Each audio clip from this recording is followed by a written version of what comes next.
manodidina ny 520 hatramin'ny 430 isanjaton'ny mponina malagasy no misedra olana amin'ny tsy fanjari-tsakafo.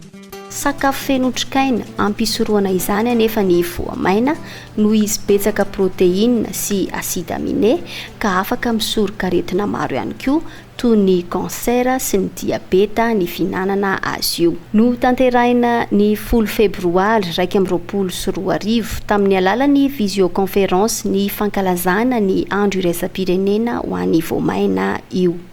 Ces mêmes légumineuses constituent également une composante de qualité pour l'élevage, comme le MAEP est engagé dans l'amélioration des filières sur les productions d'animaux et donc la production de légumineuses fourragères. Il revient de focaliser les études sur la diversification de l'alimentation des animaux d'élevage par les légumineuses, dont trouver les techniques rentables à la fois pour les agriculteurs et les investisseurs. Cela contribuera également dans l'intensification des systèmes d'élevage, notamment dans le secteur laitier et la production de viande.